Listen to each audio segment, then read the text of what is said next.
Amen. Praise the Lord. Minsan pa po malakas na palakpak para sa ating Panginoong Jesus ngayong araw na ito. Praise the Lord. Good morning, good afternoon, good evening po sa bawat isa na nandirito ngayon. I believe that the Lord already prepared our hearts para po sa pag-receive ng kanyang banal na salita. Napaka-importante po ng handang puso. Lagi ko nga po sinasabi, walang problema pagdating dun sa seed na kung saan yun nagre-represent ng salita ng Panginoon. Ang issue lagi dito ay yung heart ng tao, yung dadatnan ng salita ng ating Panginoon. Because the seed itself, yung salita ng Panginoon ay hindi na mada-downgrade yung kapangyarihan nito. Laging napaka-consistent ng power ng salita ng Panginoon, kaya importante na naihihanda ang puso ng isang tao para nang sa gayon, kapag dapo sa kanya ng salita ng Panginoon like the parable of the sower, ito po ay mag-uugat, ito ay lalago, ito po ay mamumunga. Makikinabang yung tao mismo at makikinabang yung ibang tao para sa kanya dahil siya ay mamumunga. At higit sa lahat, maluluwalhati ang pangalan ng ating Panginoon. So I believe that today, ready na po ang bawat isa sa pag-receive ng kanyang banal na salita at hayaan po natin na manorish tayong lahat. Ngayong araw na ito, the Bible said na hindi lamang sa tinapay na bubuhay ang tao, kundi sa bawat salita na namumutawi sa bibig ng ating Panginoon. So lahat po ng tao, regardless, siya po ay mananampalataya at hindi, nangangailangan talaga tayo ng salita ng Panginoon. Kasi kapag walang salita ng Panginoon, patay ang isang tao or kahit siya ay mananampalataya, siya ay malnourished. So napaka-importante ng word. So tayo po ngayon ay nasa third installment po ng ating brand new series ngayong month ng June entitled Mind Wars. Winning the battles no one sees. Alam niyo po, may kasabihan tayo na ang pinakamahirap na kalaban ay hindi laging nasa harap mo, kundi nasa loob ng isip mo.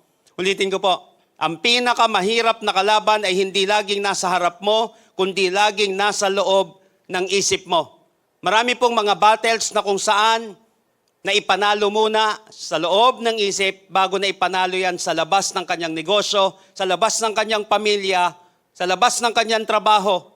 At marami din na ipatalo muna sa loob ng isipan bago siya natalo sa labas ng sa loob ng kanyang tahanan, sa kanyang negosyo, sa kanyang buhay, sa kanyang pang-araw-araw na pamumuhay. Kaya ang pinakamahirap na kalaban ay hindi laging nasa harap mo. Madalas, ito'y nasa loob ng isip mo. So many people think that Satan attacks primarily through circumstances. Marami pong mga tao ang akala nila ang atake ni Satanas ay laging dun sa circumstances, laging sa tao, laging sa problema ang atake. Pero ayon sa Genesis chapter 3 na ating pong pag-aaralan ngayon, na ang pinakaunang attack niya, listen to this very carefully, people of God, ang pinakaunang attack niya sa tao ay hindi physical na attack. Ang pinakaunang attack ng demonyo sa tao ay mental and spiritual. So bago bumagsak ang tao sa kasalanan, bumagsak muna siya sa kanyang isipan. Ulitin ko po. Bago nagkaroon ng fall of man, dun sa Genesis chapter 3, bago bumagsak ang tao sa kasalanan, bumagsak muna siya sa kanyang pag-iisip. So bago bumabagsak ang isang tao sa isang bagay, whether ito ay immorality o anumang uri ng kasalanan, anumang uri ng pagbagsak, bumagsak muna siya sa kanyang pag-iisip. Kaya nga ang totoong battlefield ay hindi lang nasa paligid natin. Ulitin ko po, ang totoong battlefield ay hindi lamang nasa paligid natin, kundi nasa isip natin. Sabi nga po ni Craig Groeschel, that your life is always moving in the direction of your strongest thoughts. Your life is always moving in the direction of your strongest thoughts. Kung ano yung strongest na thoughts natin, doon nagmo-move yung buhay natin. Kung saan nagdudwell yung isip natin, doon yung nagiging direksyon ng buhay natin. Kung saan mas tumatagal yung iniisip natin, doon nagiging direksyon. Yun ang nagiging direksyon ng buhay natin. Ngayon ang tanong, paano winawasak ni Satanas ang isang tao mula loob palabas? Ano ang kanyang ginagawa? Paano winawasak ni Satanas. Paano winawasak ng demonyo ang tao mula sa loob palabas. In Genesis chapter 3, makikita po natin dito, nakarecord yung humanity's first temptation and first fall. Dito po makikita natin yung humanity's first temptation and first fall. So in this passage, we see Satan's strategy exposed. Importante rin kasi na makita natin paano umaatake ang kalaban. Kasi nga, sinabi natin, may atake siya na minsan inaabangan natin dito, pero hindi natin alam, rebuke tayo ng tao, rebuke tayo ng sitwasyon, pero nakalimutan natin, umaatake na pala. May itinatanim na pala ang kalaban sa ating isipan. So his methods have not changed. So what he did to Eve in the Garden of Eden, he continues to do today. I want you to open your Bible with me in Genesis chapter 3, verses 1 hanggang 13. Genesis chapter 3, verses 1 hanggang 13. So iisa-isahin po natin ito mamaya. So join me in our message today entitled, The Enemy Between Your Ears. The enemy between your ears. So mapapansin po natin dito sa Genesis chapter 3, 1 hanggang 13, ang serpent po dun sa Eden ay hindi lang isang matalinong ahas. But, yung serpent po dito sa Genesis chapter 13 ay talaga namang crafty. Nakalagay naman dun sa Bible. Sa lahat ng lilikha ng Diyos, ito yung mga wild animals, ito yung pinaka-crafty na nilikha ng ating Panginoon. Etong serpent na ito. Kaya lang, yung serpent dito, hindi lang isang matalinong ahas. Ito ay si Satanas na kumikilos sa pamamagitan ng ahas. Upang dayain ang tao at simulan ang pagbagsak ng sangkatauhan sa kasalanan. In fact, sinabi na po ito, kung sino ito sa Revelation chapter 12, verse 9. Ang sabi po doon, the old serpent called the devil and Satan. Revelation chapter 12, biruin mo, mula first book hanggang, tapos makikita natin doon sa last book ng New Testament. Revelation 12:9, that old serpent called the devil and Satan. So hindi natin kailangan manghula kung sino to, dahil ang scripture mismo ang mag-i-interpret sa scripture. Kaya ang tunay na kaaway sa Genesis chapter 3 ay hindi simpleng reptile, kundi ang diablo mismo na gumamit ng isang instrumento upang questionin ang salita ng Diyos, sirain ang pagtitiwala ng tao sa Diyos at iligaw ang isip ng tao palayo sa katotohanan. So mapapansin po natin bago natin ituloy-tuloy ito, ibig sabihin, ginamit ng diablo itong crafty, itong shrewdest na wild animals na ito para sa kanyang plano. Pero nadamay yung serpent. Okay, sa theology, ang tawag doon ay instrumento siya. Ginawa siyang instrumento ng demonyo para siya ay bumagsak. Ibig sabihin din nito, napaka-importante po na yung ahas na ginamit ng demonyo, ang tawag din doon ay instrumental accountability. Pag sinabing instrumental accountability sa theology, ang ibig sabihin nito, para lang sa kaso yan. Bakit kapag, limbawa, nakapatay ang isang tao, nakabaril siya, bakit kinukumpis ka, pati yung baril? Wala namang moral accountability yung baril. Bakit mo tatago yun? Bakit mo kukumpiskahin? Ganon din po ang tawag dyan ay instrumental accountability. Kaya nga itong serpent na ito, na kung saan ginamit ng kalaban, ay nadamay pati dun sa sumpa. Kasi may gustong ipakita ang Panginoon na ang kasalanan ay malawak at may seryosong epekto sa buong nilikha.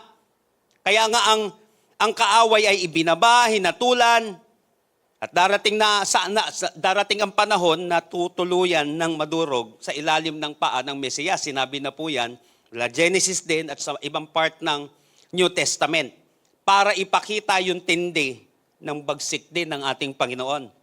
Dito, para maipakita ano din ang mangyayari sa kalaban. So mapapansin natin dito kung paano sumisira si Satanas ng isang tao from inside and out. How does Satan destroy a person from the inside and out? Kaya po natin matututuan ito. The mere fact pa lang na ma-expose na yung atake ng kalaban sa isang tao, malaki na ang bentahe ng isang tao na mapanalo ang kanyang laban.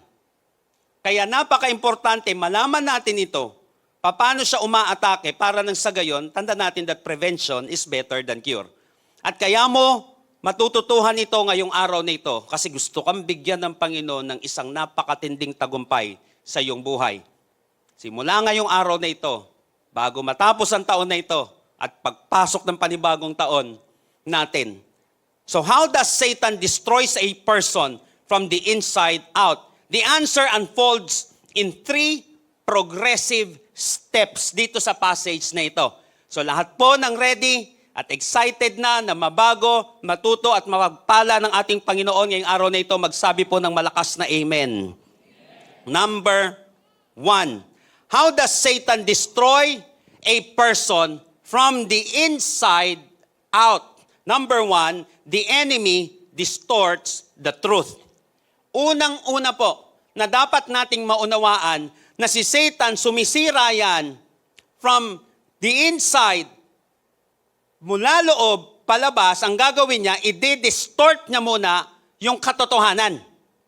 Makikita po natin ito in Genesis chapter 3, verses 1 to 5. So, basahin po natin.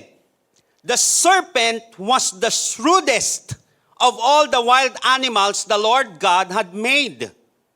One day, he asked the woman, "Did God really say you must not eat the fruit from any of the trees in the garden?" "Of course we may eat fruit from the trees in the garden," the woman replied. "It's only the fruit from the tree in the middle of the garden that we are not allowed to eat.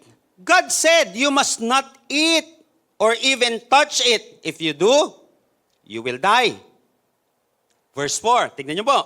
"You won't die." The serpent replied to the woman, "God knows that your eyes will be opened as soon as you eat it, and you will be like God, knowing both good and evil." So Satan's first strategy, remember this, was not denial, but distortion. Ang unang strategy ni Satanas ay hindi denial, kundi distortion. So before Satan can corrupt behavior, he must first confuse belief. Bago naging corrupted ang behavior ng isang tao, kinonfuse muna niya yung belief ng isang tao.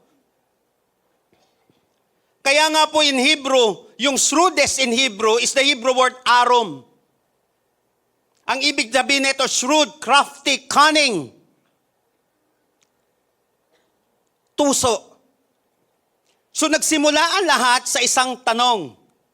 Kaya nga, the enemy distorts the truth. Ngayon, paano siya nagdi-distort ng truth? Ulitin ko, bago nasira ang behavior ng isang tao, dinistort niya muna ang belief ng tao. So nagsimula ang lahat sa isang tanong, did God really say? Nako, ingat tayo sa mga ganyang tanong. Did God really say? So hindi agad inutusan si Satanas. Hindi po agad inutusan nito si Satanas si Eva na magkasala. Hindi, pumatay ka. Hindi magsinungaling ka. Ang una niyang ginawa, questionin ang salita ng Diyos. So napansin po natin yung progression. Una, question God's word. Susunod, iko-contradict niya yung God's word. At huli, ang gagawin niya, i-replace niya yung God's word with a lie. So sabi ng Diyos, you shall surely die. Pero sabi ng ahas, na kung saan ginagamit ni Satanas, you shall not surely die.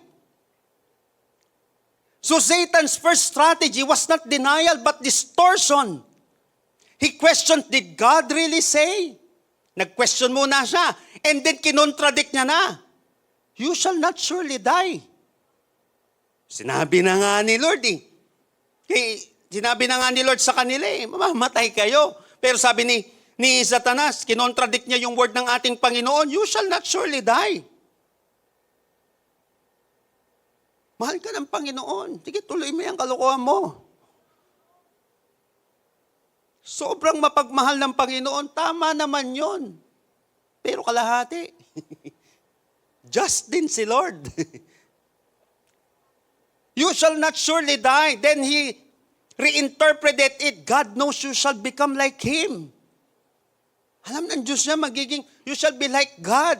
So Satan twisted God's command until Eve began to doubt. Ulitin ko pa, Satan twisted God's command until Eve began to doubt God's character. So notice ulit yung progression. Question God's word, doubt God's goodness, reject God's authority.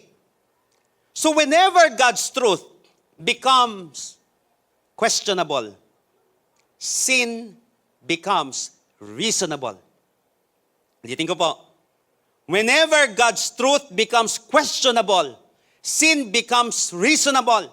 Once kini-question na ang isang tao ang salita ng Panginoon, ang dali ng pagkasala. Doon na siya susunod-sunurin ng kalaban ngayon. So ganito pa rin ang ginagawa ng kaaway ngayon. Hindi niya kailangan alisin lagi ang Bible sa buhay mo. Hindi kailangan alisin ng kaaway lagi ang Bible sa buhay ko at sa buhay ng mga tao. Minsan kailangan niya lang pagdudahin ka sa salita ng Diyos. Sige, nasa iyo na ang word, pero magduda ka dyan. Mga bulong niya, okay lang naman yan. Lahat naman, ginagawa yan. Di na yan applicable ngayon. Ang petsa na. Naniniwala ka pa dyan. Di ka naman siguro paparusahan ng Diyos dyan. Alam niyo po, sabi ni Dr. Warren Wiersbe, the serpent questioned God's word, denied God's word, and substituted his own lie. The serpent questioned God's word, denied God's word, and substituted his own lie.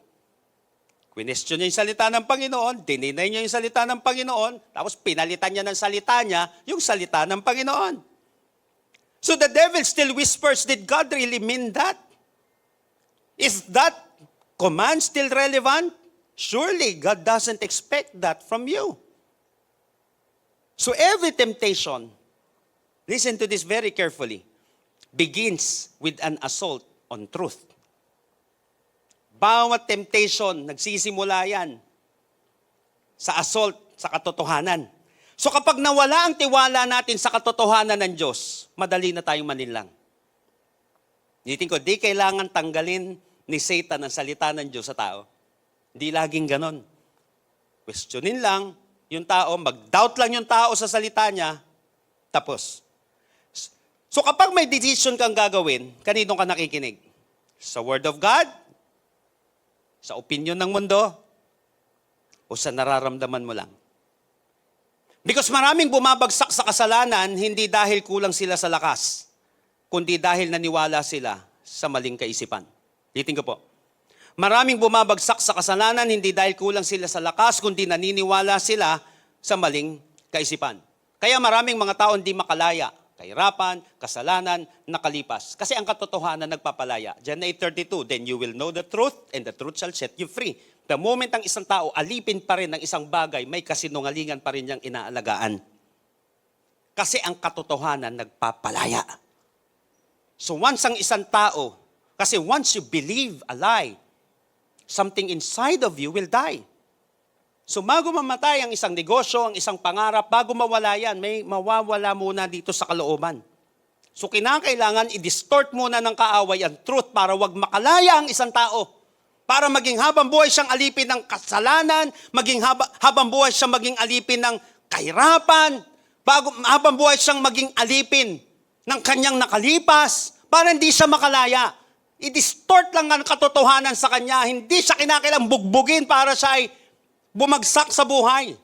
I-distort lang yung truth sa kanya habang buhay na maghihirap yan. Habang buhay na magsasuffer yan.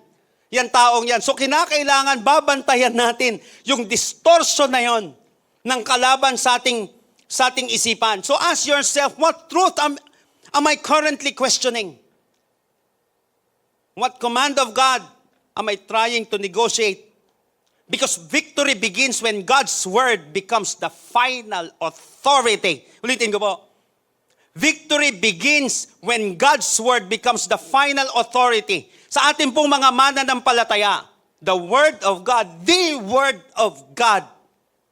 is the final authority of our faith and conduct. Kapag ganito na kumilos ang isang mananampalataya, tinuturing niya na ang salita ng Panginoon na final authority ng kanyang faith and conduct. Walang ibang salita na mas makapangyarihan kaysa salita ng Panginoon. Whether salita ko, salita ng mundo, salita ng gobyerno, salita ng kung sino man. Kaya sabi ng mga apostol, we would rather obey God than men. Why? Mas makapangyarihan ang salita ng Panginoon kaysa salita ng demonyo, kaysa salita ng mundo. Pag dito ka kumapit, kapatid, napakatibay ng pundasyon mo. Come on! Napaka-importante ng word. So ano man ang nararamdaman ko, pero importante ano sinasabi ng Panginoon. Pag doon lagi ang tinutungtungan natin, malinaw na sa atin. The moment na magkaroon kayo ng conflict ng kaibigan mo, ng asawa mo, ng anak mo, ng pamilya mo o saan man, ano man ang nararamdaman mo, mas importante yung sinasabi ng Panginoon. Final authority pa rin ang salita ng Panginoon. Pag sinabi ng Panginoon, gawin mo to, kahit ayaw ng puso mo, gawin mo yon kasi laging magwawagi ang katotohanan. Palalayain kanyan. Dahil tanda natin, if Satan can alter your thinking, remember that he can alter your living. Pag na-alter ng demonyo yung pag-iisip ng isang tao, ma-alter niya na rin yung pamumuhay. May mga kausap po ako mga pastors na nakaraan. Sabi ko, let me remind you, hindi omniscient ang kalaban. Okay? Ibig sabihin, hindi lahat ng iniisip natin alam niyan. Diyos lang ang omniscient. God is all-knowing. Pero bakit parang nababasa ng kalaban? Siyempre, yung pattern ng buhay natin, yung sinasabi natin, may ipinapasok siyang mga lies sa isipan ng isang tao. Hindi Diyos si Satanas. Wala nang tatalo sa ating Diyos. Omniscient ang ating Diyos. Kaya lang, nakokontrol niya tayo kasi may itinatanim siya na seed din. Ano yung seed ng kasinungalingan? Seed ng pagdidistort sa katotohanan ng ating Panginoon. That's why, kapag nabago ni Satanas ang isip mo, mababago niya rin ang pamamaraan ng pamumuhay mo. So how does Satan destroy a person from the inside out? Number one, the enemy distorts the truth. I-distort niya muna yan. Questionin niya muna yan. Bago na-destroy ang behavior ng isang tao, na-distort muna ang kanyang belief. Mahal ka ba talaga ng nanay mo sa katatay mo? Di ka nga binila ng kotse. Kaibigan mo, binila ng nanay niya sa katatay niyo. Wala, di ka mahal ka ba talaga? Pwede hindi niya sabihin, hindi ka mahal. Hindi ganun eh. Questionin niya muna eh. Wala, hindi ka mahal yan. Alam mo yung kaibigan mo, kumakain mag-isa, hindi ka inaalok ko. Wala, hindi concern sa'yo yan. Ganun agad. Hinusgahan agad yung karakter ng tao, yung buhay niya. Binagsak agad yung pagkatao niya. Questionin muna.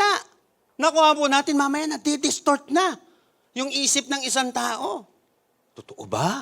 Nakuha niyo mo yung ginawa ni Satanas sa kanila? Napakasimple nung atake. Totoo ba? Hindi naman talaga. Ganun ang mangyayari. Hindi ka mamamatay. Sabi niyang ganun, you shall not surely die. Alam mo, si Lord, ang Diyos, gusto lang niya maging katulad. Alam kasi niya na magiging katulad ka niya kapag kinain mo niyan. So the enemy distorts the truth. Why? Kapag walang truth ang isang tao, handa natin, maaalipin siya habang buhay. Kapag may naglalarong mga kasinungalingan sa isip ng isang tao, hindi concern sa'yo yan, hindi kanyan mahal, wala na, tapos. Naapektuhan. Pag naapektuhan ang belief, maaapektuhan. Pag na-distort ang belief, madi-destroy ang behavior ng isang tao. Pero, hindi doon natapos ang strategy ni Satan. Kasi kapag na-distort na ang truth, ang susunod naman niyang target, eto naman ngayon, desire. Ang susunod niyang itatarget.